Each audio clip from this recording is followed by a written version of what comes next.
Now we're recording. Hello, everyone. Hold on.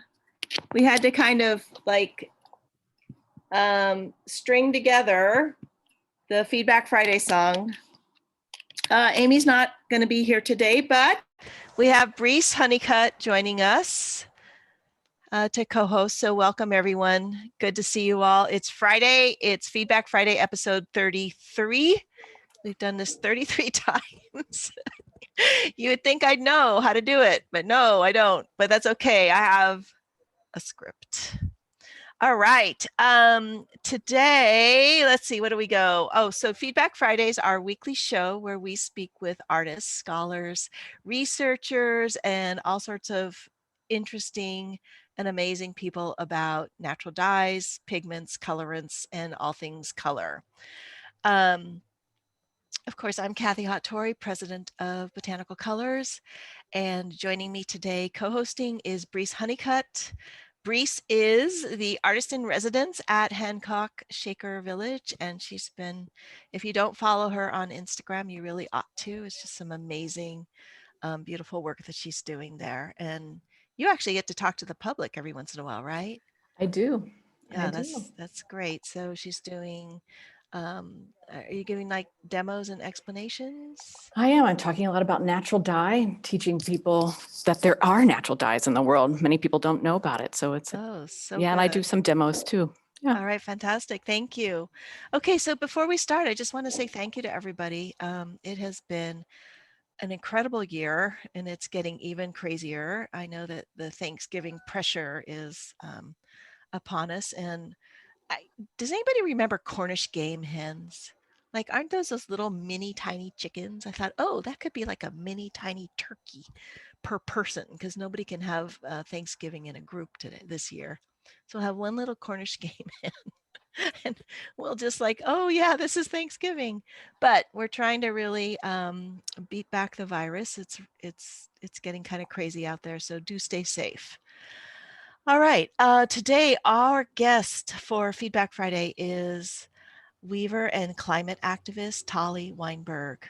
Tali is just a really, really interesting artist. Just the way that she's thinking about this tidal wave of data and information that's coming at us, and she's turning it into these extremely compelling and meditative works is fascinating to me. So I'm really excited to hear what she has to say. She's utilizing weaving, sculpture, thread drawing, and works on paper to visualize climate data. She'll be presenting her recent work today that's a response to the intertwined climate and health crises. So Tali, I'm just going to hand it over to you. I know you have a hard stop at 12 noon your time, so we'll be mindful of that. And off you go. So welcome, Tali. Thank you for joining us. Thank you. Yeah, thank you so much, Kathy, for hosting, and Brees and Amy as well, though she's not here. And thank you, everyone, for taking the time today to spend it here. And I'm looking forward to our conversation.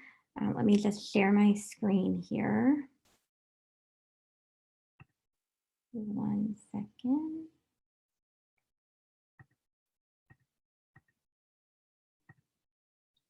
And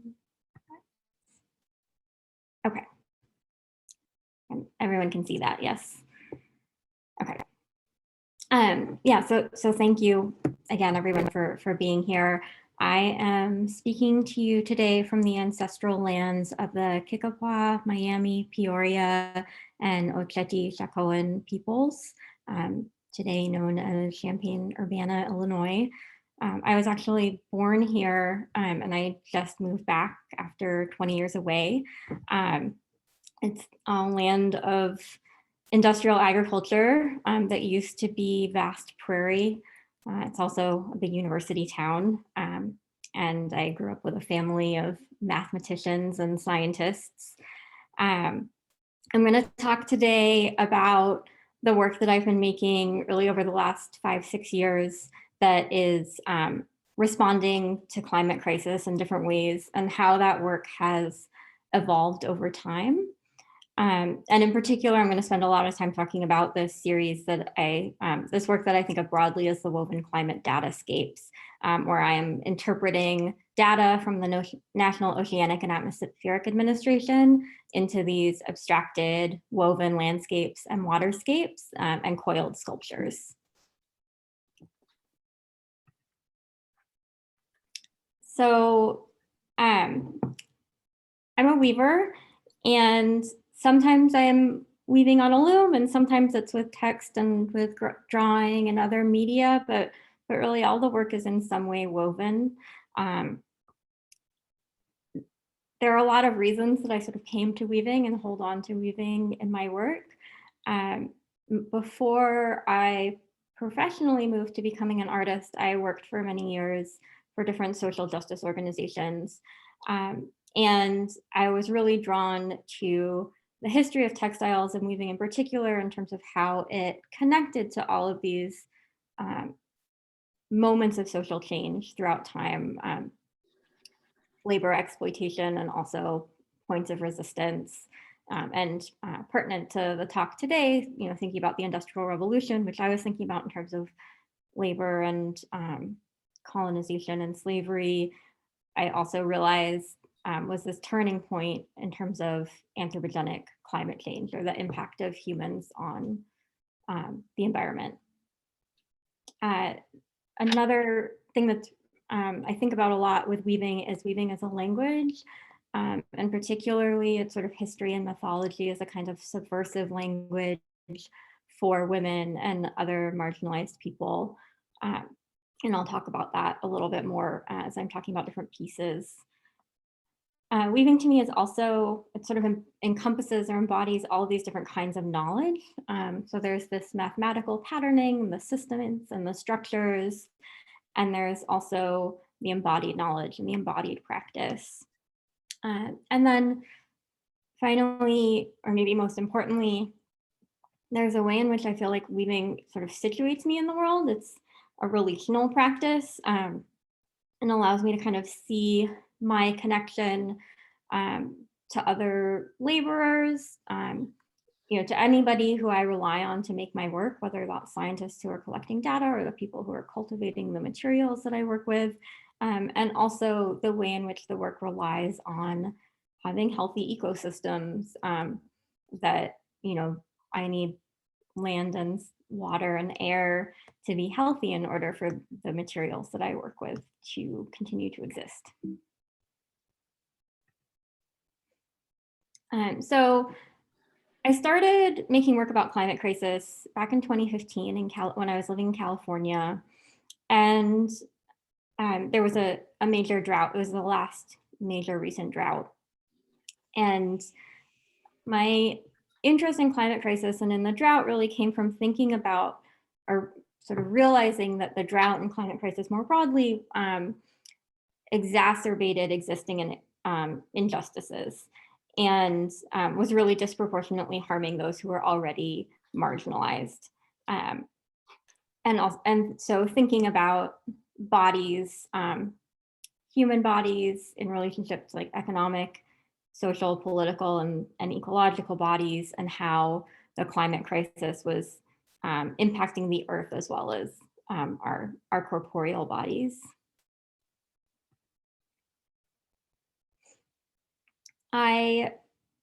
In starting to do my research around climate crisis, was reflecting on all the different ways that we come to understand it. And so, journalistic narrative, embodied experience for some, but data is a very common way in which climate crisis is communicated and reported. And this, of course, is incredibly important. There's this value to something that can distill complexity and a vast amount of time and labor and knowledge into something that most of us can consume fairly quickly. So there's this benefit to taking a global crisis and distilling it down in this way. But in doing so, the data itself is also its own kind of abstraction. And there are things that get stripped away.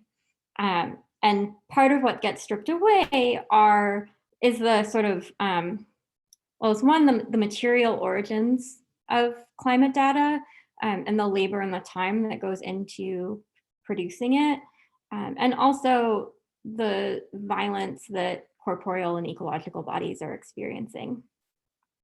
And also data really is a kind of patriarchal, capitalist, colonial form of knowledge.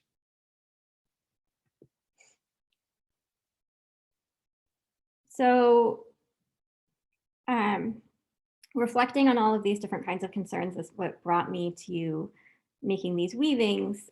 So again, I'm interpreting NOAA data as these abstracted woven landscapes, and I'm using primarily plant-derived fibers and plant and insect-derived dyes and mineral mordants. And more recently, I'm using petroleum-derived medical tubing and other plastics as well.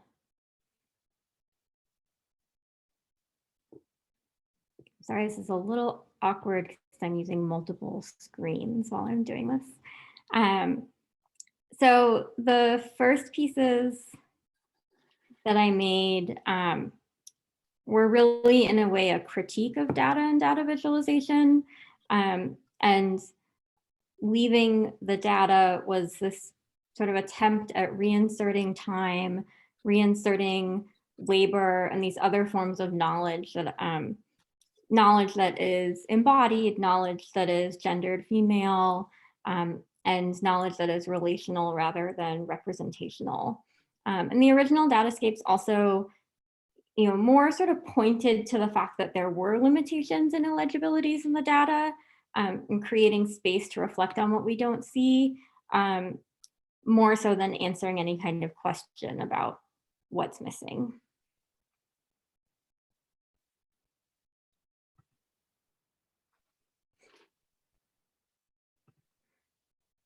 So at the end of 2016, a number of things changed. And my work always sort of shifts and continues to expand based on my own geography, my own understanding, and also the social political context. So at the beginning of 2017, I moved from Berkeley, California to Tulsa, Oklahoma, which is a city that was once known as the oil capital of the world and is still very much tethered to oil and gas extraction. And then also, of course, there was the election of Donald Trump, at which point activists and climate scientists rightly sort of worried that a lot of climate data would start to disappear. And so there were these efforts to archive all of this information. And so in this move from California to Tulsa to start a 3-year fellowship and sort of processing this major political social change in the country, when I arrived in Tulsa in January, I wasn't really sure how this project was going to progress, but one of the first things that I did was frantically copy the one database that I had been working with in California. So I had just been using California climate data, and now I decided, well, I was just going to copy everything in the database, and I ended up with hundreds of data sets.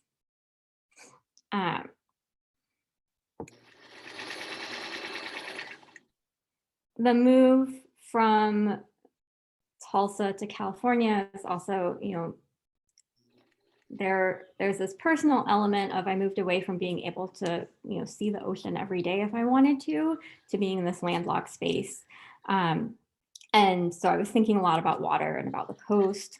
I was also thinking about water because in my move to Oklahoma, I was also becoming much more aware of the relationship between climate crisis and oil extraction and native land rights, and was looking for data sets in this large database where I maybe didn't need to continue to reinscribe the same kinds of politically defined borders like nation states or states. And so the oceans were really the data set that jumped out at me. And so the first pieces that I wove in Tulsa, this is What Color Was the Water? And this is 137 years of annual average temperature for the world's oceans. And so, there's this this element, what color was the water, thinking about my own sort of personal relationship to place and this longing for a home that I wasn't in, but also what color was the water before rising temperatures and sea level rise and ocean acidification and coral reef die off and species loss, et cetera.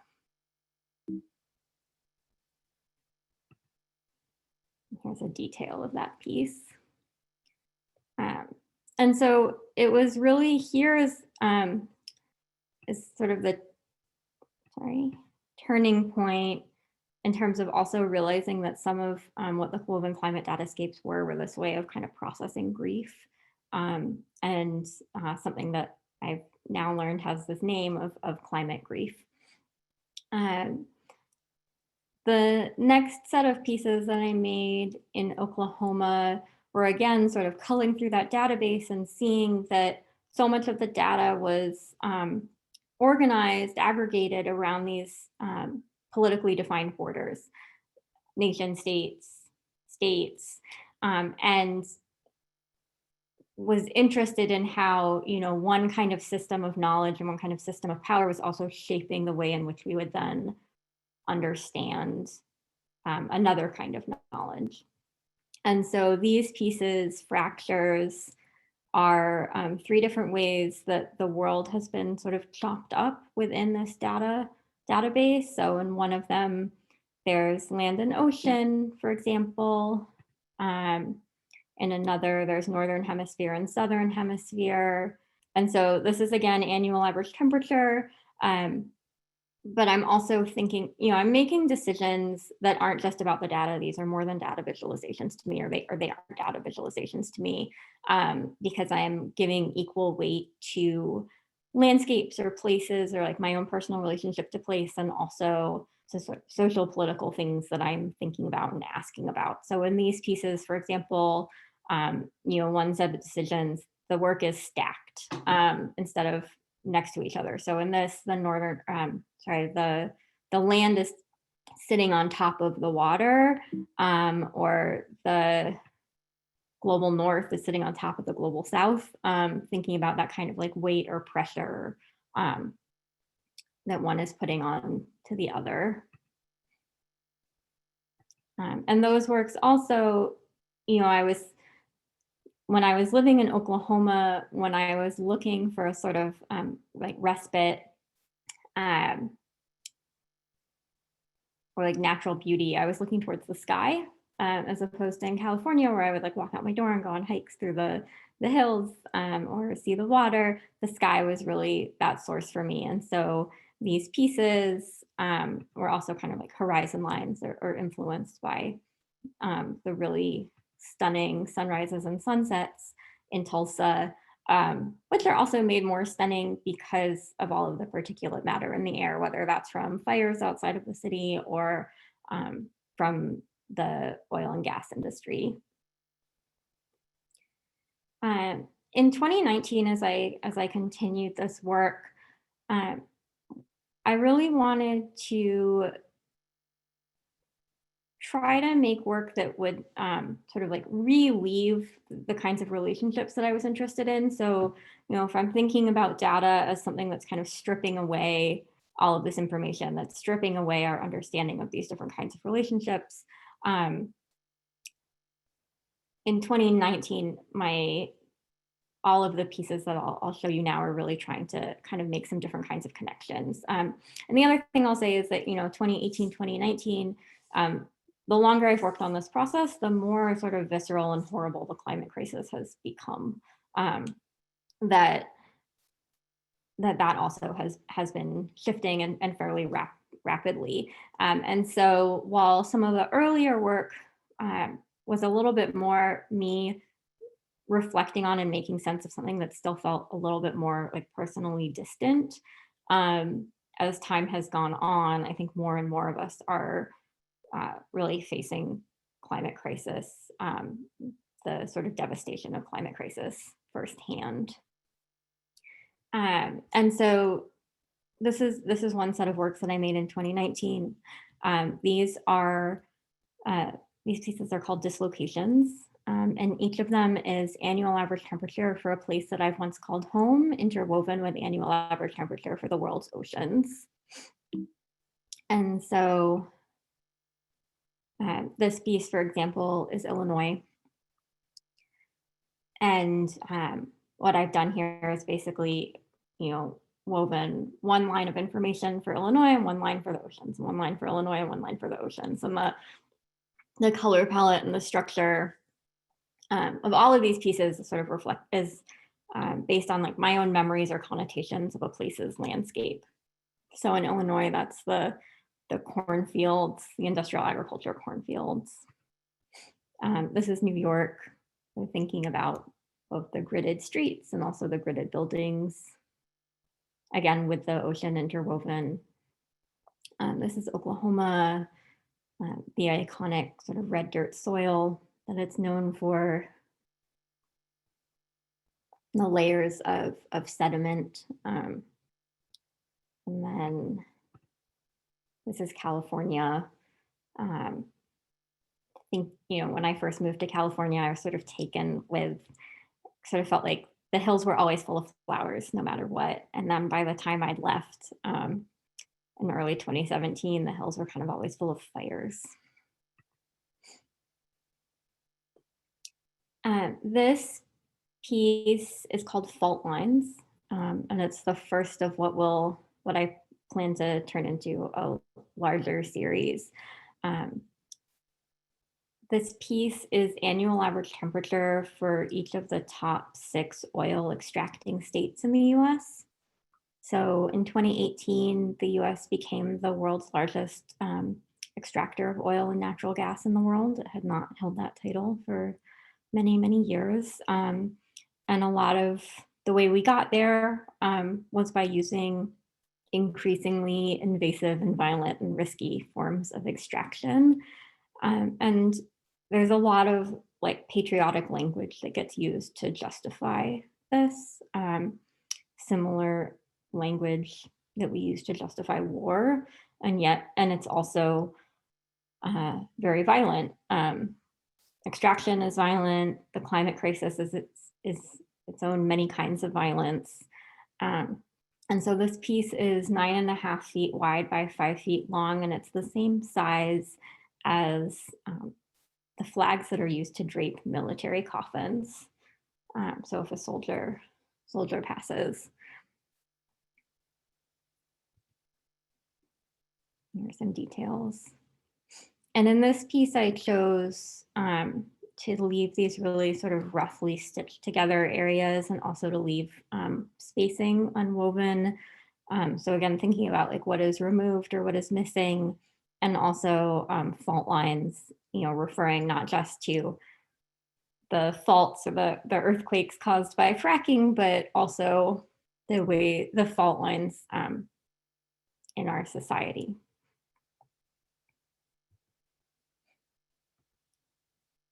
And then, so this piece I worked on for about 2 years, from 2017 to 2019.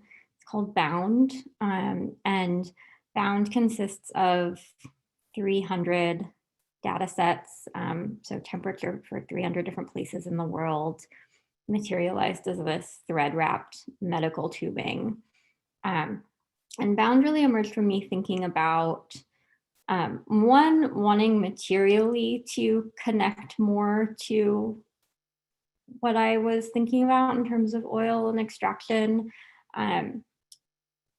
wanting to make work that sort of made clear how entangled we all are with oil and plastic, that, working with plant-derived fibers and dyes, I wasn't in any way trying to say that my work was somehow outside of or counter to that. Like everything in our lives at this point is so wrapped up in this industry, and the medical tubing is this pipeline, this petrochemically derived plastic pipeline that runs through and around our bodies.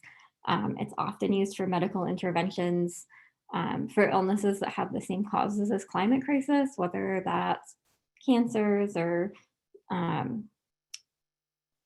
whole host of other things. And so to me, these kinds of pipelines are also this parallel to the pipelines that are crisscrossing our land, particularly living in Oklahoma, where there are many, many, many pipelines.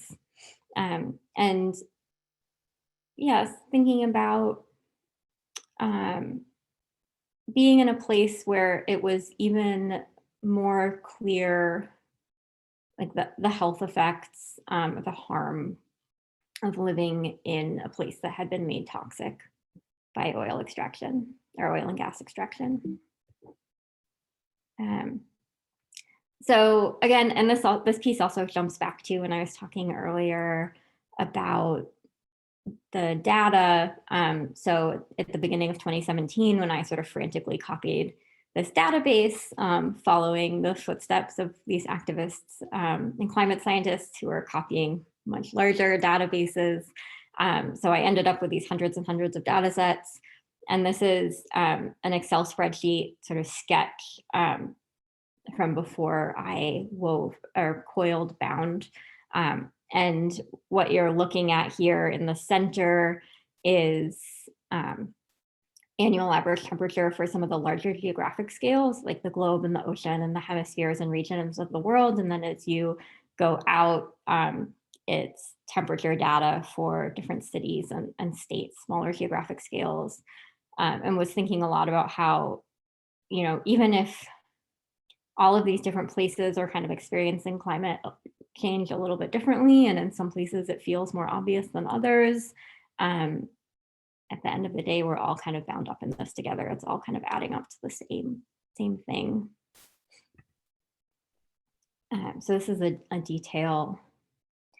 So all of the petrochemical derived medical tubing is each length of tubing is one data set, is one place. And the color, there's a color code basically to the data. And the thread is all an organic cotton that has been dyed with plant and insect derived dyes. This is the medical tubing, all labeled and coded and ready to wrap. This piece took me a little over 2 years. And so because of that, I also was exhibiting it iteratively. So, the first time I showed it, there were 15 tubes. They were the larger geographic scales, and they were in an exhibition in Oklahoma about land use. And in this piece, the work became this kind of big knot, about 6 feet by 2 feet by 2 feet. These sort of thinking about entanglements and also the sort of knotting of pipelines throughout the land. The next time that it was shown at the Center for Craft in Asheville, North Carolina. And that piece just happened to be installed right after the big hurricane hit there. And it took on the form of this kind of storm map, or like the swirl of a storm across a weather map.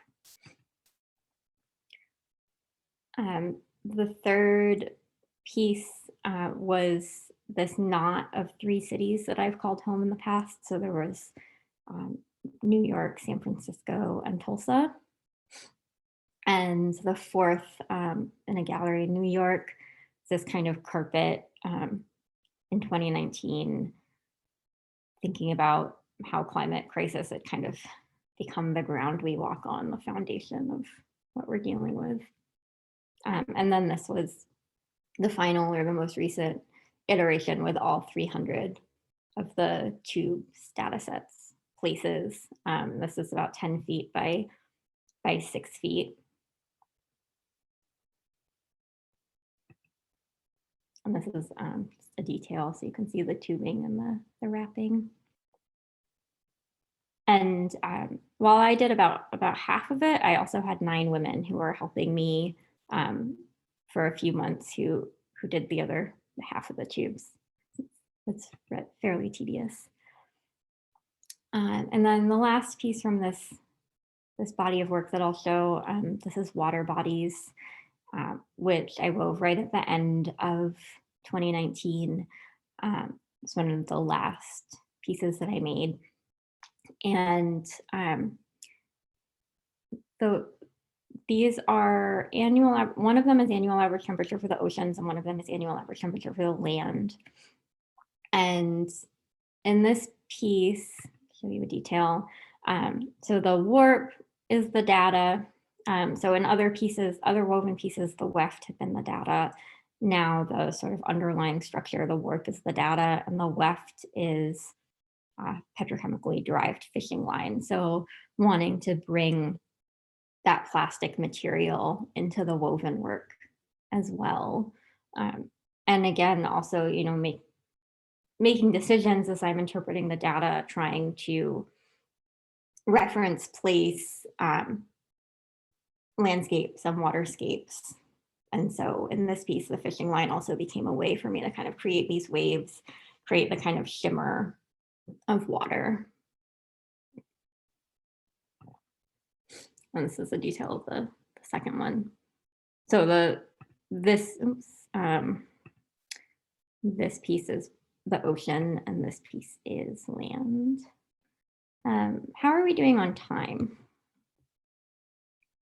No, we're really good. You've got time. This is okay. Amazing. So that's sort of an overview of how the datascapes have progressed. And then I thought that I would also share with you some of the work that I was doing since the pandemic in 2020.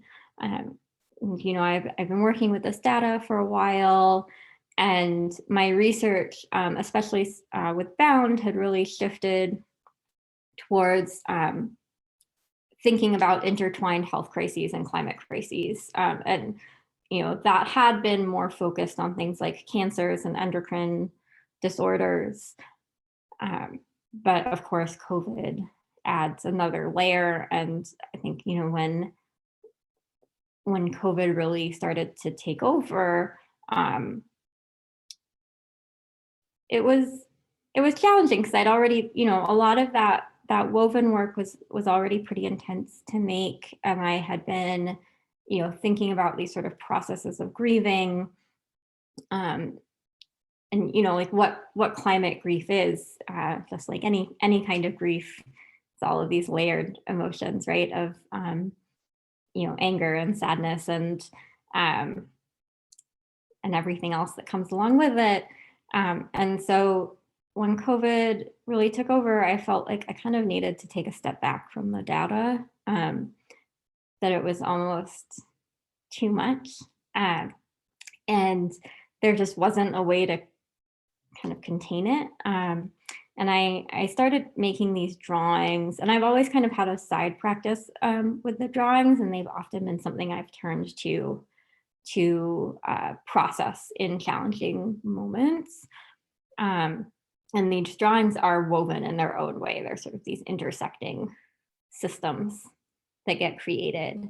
But this particular series called Absences, I was reflecting really on the different kinds of absences and losses in the face of these intertwined health crises and climate crises. Originally, when I first started making them, like right before the pandemic, I was thinking more about extraction and sort of this like gutting of earth and bodies. And then they started to take on this other meaning to me throughout the spring.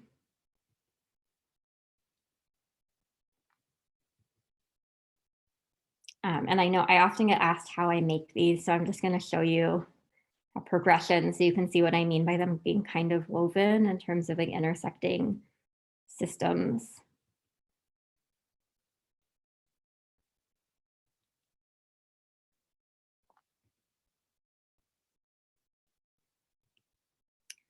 And then the second series that I started a bit later in the spring, storm season. So again, was really like May, June, July was when I was working on these. And, you know, there was this, I was living in New Mexico at the time, and New Mexico has pretty crazy storms and lightning. And I'm always sort of taking in information from the landscape. But I was also thinking about the storms and the lightning in terms of like this electricity and this kind of feeling in the country in that moment. People, coming back out onto the streets and protesting and, these new waves of state violence. And so all of that is sort of in there as well as I am working on these.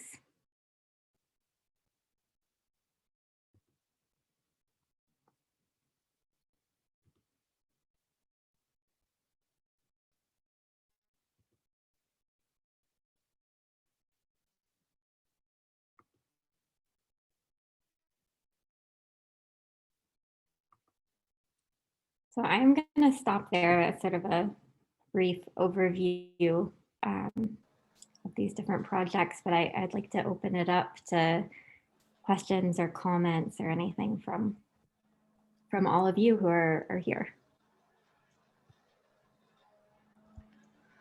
Tali, thank you. Wow. So beautiful. It looks like chat is open and Brees is going to be moderating that. And let's, Brees, do you have some? I don't, but thank you so much. I'm sure people are thinking. I have a couple of just questions I've been thinking about. So there are two kind of different questions. One is you have a color code for making the work, but in the gallery when you're showing them, is there a code that people are reading as well? Or I'm sure there's wall text that explains it.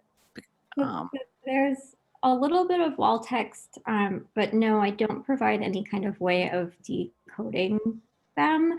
And a lot of that is that, the longer that I've worked on these, the less to me that they are data visualizations. So the data is a starting point. And as I'm working on them, there are all of these other sort of priorities and decisions and kinds of knowledge and information that go into it that in my mind have equal standing, at least to the data, whether that's landscape or these kinds of social political questions. And so, the materials list usually starts with the data source. So say like 137 years of annual average temperature for the world's oceans, comma, plant and insect derived dyes, plant fibers, petrochemical derived medical tubing. And then there's a title like what color was the water or fault lines or dislocations. And it kind of gives people just these little pieces that hopefully create some space for reflection on these different elements of the work beyond the data as a chart. Mm-hmm. And actually, there are a lot of questions about, how do you decide to pick a pattern in the chat, and which colors do you use? And no one has asked about the dyeing. Do you dye your own thread as well for the weaving? Yeah. Or wow. I dye everything. And in terms of the decision making, so I don't dye yarns for specific projects. So what I'll do is I'll dye, 20 pounds of yarn, and then I have all of these colors. And some of what that does is it creates some restrictions for me, which also then open up new ways for me to think about how to translate information. So, sometimes, and especially in some of the earlier work, it was more, what one might traditionally expect in interpreting heat and temperatures, like moving from cooler to warmer colors. But, in the later work, so dislocations, for example, which is the background of my image right now, each of those pieces, the colors and the structures are specific to each place. So because those are annual average temperature for a place that I've called home, it's that data and then also my kind of memory or connotations of a specific place's landscape. So that kind of like greenish yellow up to yellowish brown for Illinois, for the cornfields, the sort of grays of New York, that red soil. So it's different for every every piece. I don't know if that answered what folks were asking. And there's just some questions like what draft did you use on the Earth Ocean duo? Is it a type of lino, L-E-N-O? On on the last weavings that I showed, the water bodies. No, it's not a lino. A lino, It's sorry. still more, still more of like just a basket weave, but because of how the material works and the spacing of the warp, it makes something that looks more lace-like. And what kind of loom do you use? I mostly work on an 8-harness Maycomber. I have done some, I didn't show any of the jacquard work, but I have done some jacquard work. And one question is, do you also, as well as data, like your NOAA data that you use, do you also use maybe literature or other influences that you literally weave in? Yeah, I mean, I think I'm in some ways taking from many different sources. You know, my climate research is broad, so some of that is, you know, maybe I'm listening to a novel, you know, taking in an absurd amount of news, taking in, yeah, like journalistic narrative, also my own kinds of personal responses to what might be happening, or what I'm hearing about or what I'm experiencing. So there are all of these other pieces that kind of filter in different ways. As artists do usually work, you're like a sponge, and so you take in so much from and then filter it down, you know, into those beautiful tubing. Which someone wants to know, just where do you get your tubing? You know, From a big plastics wholesale supplier. There's a great place in New York called Canal Plastics, but anyway, that sells that. And have you worked with climate scientists or shared your work with them? So when I was living in California, I had a number of friends who were climate scientists in the geography department at Berkeley. And I'm sure that that's some of where some of the initial work was coming from, but was certainly in conversation with them. I haven't done like explicit collaborations on individual pieces, but I have had the opportunity to be in conversation with people from a number of different disciplines, environmental, like climate activists, as well as scientists. And did they have certain reactions? I'm sure you had a very intriguing dialogue with them.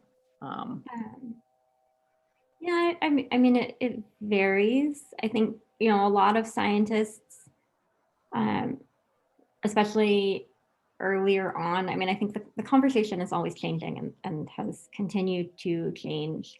But, you know, some of my initial conversations, there's a lot of concern about being able to communicate, you know, that climate scientists have been very alarmed for a long time and how to communicate or engage people in that kind of alarm. Might be less of a concern now because I think many of us are, it's hard not to be alarmed at this point. I also, so I'm not sure if I talked about this earlier, but over time, I've started to see this work as this kind of subversive archive. And so, you know, pre-2017, in a way, I was making this work more as a critique of the data, right? Like that the data has its value, but also there are all these things missing, and what don't we see, and what isn't being communicated. And then, you know, when Trump was elected, and there was all of this fear from scientists and activists that climate knowledge would be erased, which the administration has done a pretty good job of both erasing and or making inaccessible, and also making it very hard for scientists to do their jobs and collect and disseminate new data. But in that context, I started thinking more and more about some of my initial interests in weaving as language and the subversive language for marginalized people. And it was still, there's still this critique, there's still a way in which I'm pointing to what the data can't do. But it's also this way of kind of embedding this information in something else, but embedding more than the data. Like, it's an archive not just of data, but also of affect and of embodied experience and these other things that go into the weaving. Right, exactly. And someone wants to know, Kathleen Blakestone wants to know, do you see potential in mapping climate solutions such as carbon farming or other? So my work is much more a way of asking questions and processing things that are maybe challenging to process in other ways. I don't consider myself a data-driven artist. I consider myself driven by these other like bigger concerns, and maybe more by things like trauma and violence and grief, and the data becomes one entry point. I'm thrilled that there are people working on solutions. That's very important. And we need lots more of that. But it's also not necessarily what, the work is very personal. As much as it has this kind of like social content, I'm also making it for myself to kind of try to understand and grapple with. And that's just very different than trying to map the different ways that people are addressing the crisis. There's so many accolades, and people are overwhelmed and find your work stunningly beautiful. So you'll have to read all the comments in the chat. And so the last work that you showed, the drawings, what people want to know, the materials, are they ink or paint or? Yeah, so they're all India ink. India ink pens on Kozo paper. So this very sort of soft fiber-like paper. And a number of them are fairly small, like 8.5 by 11. And then they also go up to about, I think the largest right now are 21 by 31.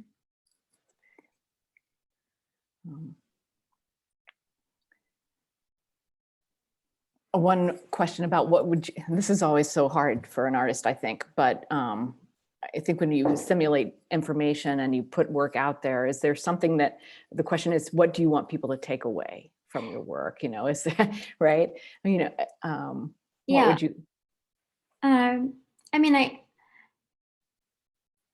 I hope that, but so in some ways it depends on the context in which it's being shown. And it also, has kind of shifted over time. Different projects in some ways have different objectives. I hope that it is a space and a time for people to sort of give their attention to climate crisis. I hope that it's a window for people to maybe reflect on the more their own personal relationships to place, their own sort of personal connections to the crisis. I think that one thing that art in sort of a traditional gallery setting can do is provide time and space to maybe think about something that we don't necessarily want to think about or have time to think about in other contexts, and to go a little bit deeper. Certainly the more recent work, I hope that people come away thinking about different kinds of connections. So like fault lines or bounds, thinking about our entanglements with fossil fuel extraction and all of the different layers of what that means, how complex this is. And also, I kind of hope moving away from a conversation about individual responsibility to thinking about systems and structures, and that these changes need to happen on another level, right? That there's like climate crisis is in its own way like a kind of state violence.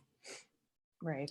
Or like our entanglement with the fossil fuel industry isn't going to go away because we decide to buy bulk in the grocery store or change our light bulbs. It's the government needs to stop subsidizing the fossil fuel industry, and we need to stop extracting carbon from the earth.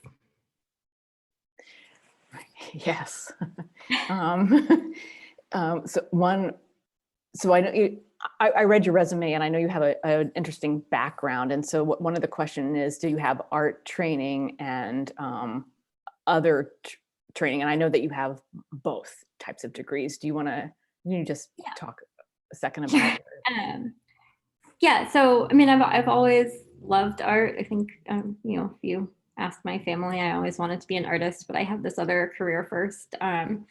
I studied basically like social sciences as an undergrad, and worked for a number of years for different nonprofits, international organizations, sort of attempting to work in solidarity with women leaders in marginalized communities. And when I decided that I really wanted to move back towards art professionally, my first training was actually in craft schools, like in Penland and Arrowmont. And I know that some of my past teachers and mentors, I'm not sure who's on the call right now, but have certainly presented in this series earlier on. So that kind of traditional craft education in terms of dyeing and weaving was really important to that transition. And then I got an MFA from California College of the Arts. So there are these all of the above. And so you talked about, how professors inspired you, and someone wants to know, how do you find the energy to keep moving forward, and what inspires you to keep moving forward with your work? I know that's there's so much out there. You've talked about that as well as. I mean, it's a good question. And I've certainly asked it of other people all the time, and I ask it of myself. And I think especially, in the context of the last year, it's not easy. I think there's, on the one hand, I kind of have to make the work. Like, the work is how I am able to do anything else in the world in its own way. But also, I don't always have the energy. Sometimes it's just showing up because it's a job. Sometimes, like in 2020, I haven't actually woven this year. For a variety of reasons, but I did a lot of drawing, and I've been working fairly consistently, but I wasn't doing the work with the data, and I wasn't weaving, and some of that was that there's just all of this other stuff, right? And that I think all of us are dealing with in different ways. So yeah, it's not really an answer, but I think it's a completely valid, important question that, on the one hand, you show up and do the work because it's what you have to do. On the other hand, like, I do the work because I can't imagine living in the world without it. And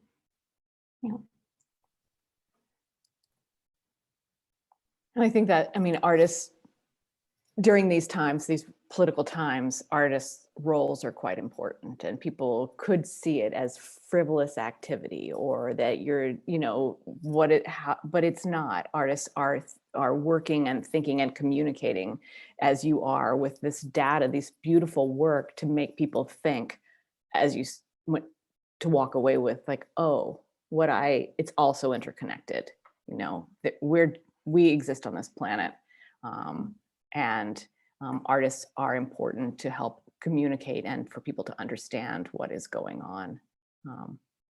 Yeah, and I think I would also just add, you know, in some ways it's almost not to like understand, but to feel it. Like that, I think a lot about like what knowledge is, right? And like what it means to understand. And a lot of what art does is to help us to really feel something and to maybe understand it in like an embodied and like an emotional level. And when you're talking about, you know, needing major social change, I think that that sort of follows cultural shifts in a way. And so I do think that, you know, art plays a role in those kinds of cultural shifts. But I also don't necessarily hold up the work as like a kind of activism. Like I certainly don't value the work on the same level that I value, say, people who are trying to stop pipelines from being built and like putting their bodies on the line in other ways. I hope it's part of this conversation. It's also very personal and kind of something that I do for myself in a way, or my own way of understanding, which then helps me to participate in other ways as an activist. Yeah, it's sort of a web. So great.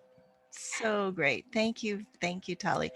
I know you're on a bit of a time schedule, so I want to be mindful of that. Yeah. And we've put in the chat, so you should visit Tali's website. There are some amazing works available. I already bought a puzzle because I'm so fascinated with this. Also, she's starting a Patreon sponsorship, and so if you're familiar with that, it's a very simple way to support artists that you believe in, and it's, you know, I do that for a couple of folks that I'm really impressed with, and it's an easy way for a lot of people to put out a small amount of money and help artists stay, you know, keep going. So think about that. Also, she's got a newsletter, and would love to hear more from her. So Tali, we are going to just unmute and say goodbye. But before we do that, I just want to talk about our next presenter and a couple of things that we have. And thank you very much, Tali. It was fantastic. Yeah, thank you so much for having me, and thank you everyone for taking the time and for your questions. And yes, really inspiring. Do stay in touch. Email, Instagram, however you want to find me. Great. And I will just say that, you know, a lot of my work ends up in like nonprofit spaces and is supported by a variety of grants and residencies. But any kind of individual support also helps me to continue doing this research and making this work and getting it out into the world. So thank you all. Thank you, guys. So just for next week, actually next week is Thanksgiving Friday. What's that called? Black Friday. We are not going to be doing a Feedback Friday. We are going to be relaxing that day. But the week after, we have Melanie Ancheta. And Melanie is she's a native pigment researcher. She's worked in this field for over 25 years. She does analysis, she teaches, she shows people the traditional materials and techniques used in First Nation art. And she'll be talking about her work and what she's doing in the Native American pigment preservation and continuing traditions with us for the next time, which I believe is December 3rd. And just another thing is that Sasha Durer's class is filling up pretty quickly. So if you're interested and you want to put this on your Christmas list, also we can take, what are they called? Installment payments. So if you're interested, I'll put something in the post itself on the class so that you can connect with Sienna and work that out. And of course, the Pericon is coming, you guys. I'll tell you the backstory later, but yeah, it's here if you're interested. It's a beautiful golden yellow. It's a traditional Zapotec dye, and it's native to North America. So that would be it for us. And we can unmute, say goodbye, hello, and everybody have a wonderful and safe holiday. Thank you. Thank you. Bye, guys. Thank you. How are you guys doing? Thank you. Goodbye. Bye, guys. Hi, Barb. Wow. Thanks for letting me in. Oh, sure. I know you were having computer problems. Yep. Deb, are you? I think that was great. Oh, great. I'm Yes, glad, that's Helen. great. Thank you. Thank you. Thank you as always. Thank you, thank guys. you. Thank you. Happy safe Thank you. Hi, Betty. Thank you. Thank you. Hi, Christine. Julia Hello. Rose. Hey, Donna. Hi, Julia Rose. Oh, Deb, there you are. I'm here. Yeah. Hi. Hey, Breeze. Am I sending this Hey, stuff to France, or am I sending it to the UK? Probably easiest to send to the UK now. UK, okay. Because I'm there for the next 3 weeks. Okay, do I have that address? If you don't, I will email it across. Could you? Yeah, because I want to prep that and get it out today. Brilliant. All Okay. right. I shall Okay, send sounds it good. as soon as All I right. turn off. All right, thank you. All right. See you, Kathy. Thank you. Bye. Bye. Bye. Hi, Abby, guys. should we stop recording? Thank you. Oh, shall we stop recording? Yes. God, I'm getting worse at this. I'm not getting better. There you go. Okay.